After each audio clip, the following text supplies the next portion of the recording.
They say all good things must come to an end. Prior to 2021, the Muskegon Big Reds had won 9 straight district championships in football.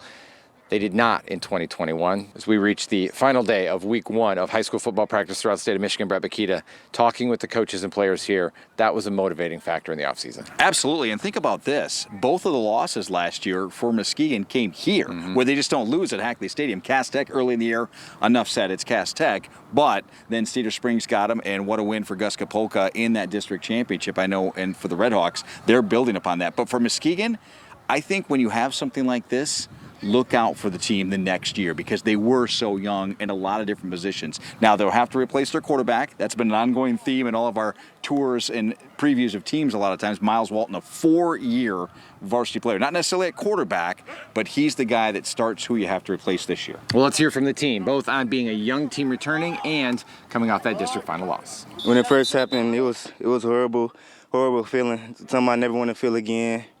As soon as it got over, we got in the weight room. Next team got to working, grinding out here.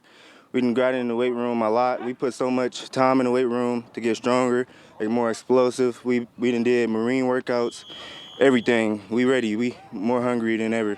Yeah, the kids are anxious to get back and let everybody know that we're not an 11-game-a-year team. You know, we're that 13, 14-game-a-year team, and they've really proven it this summer. Oh, it's very exciting knowing that we all growing up and getting stronger and bigger and just better all around because I was our first year on varsity, so we didn't have as much knowledge or confidence. I don't want to take a different approach just because, you know, I don't think that's the blueprint of what we've done here. It's just counted on having experience back, so we don't have to do as much. We still challenge them. We still throw a lot at them.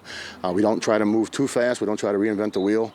But the expectation of hard work, dedication, commitment, and playing full speed Big Red football is what you emphasize the most. So it's hard to not like what Muskegon has the potential to be this year in the fall, and then you look at their schedule. I mean, they're going to be tested, as they always are. And you know what's going to be interesting, too? Look at the coaches that have changed around in the OK Green the last few years. Don Fellows now at Grand Rapids Union. They're a little bit on the rise. John Shillito, the legend at Zeeland West, always a great battle for Shane. He looks forward to that in Muskegon. And then, you know, look at Cody Cater taking over the Reese Puffer job from Montague in his days there. Very offensive-minded. So it's going to be a lot of fun this year. And you don't take anybody lightly, as you know, in this OK Green. So Muskegon's a team you got to knock off, and they appreciate being outright champs. I do know that. Well, it'll all start 2 weeks from tonight. Hackley Showcase North Muskegon, Muskegon Catholic Central at 4, and then East Kentwood against Muskegon in the nightcap. Coming up tonight on Fox 17 News at 10, Remy Monahan checks in with the Montague Wildcats, and our tour stop will start at Belding in the OK Silver on Monday. For now, we'll send it back to the studio.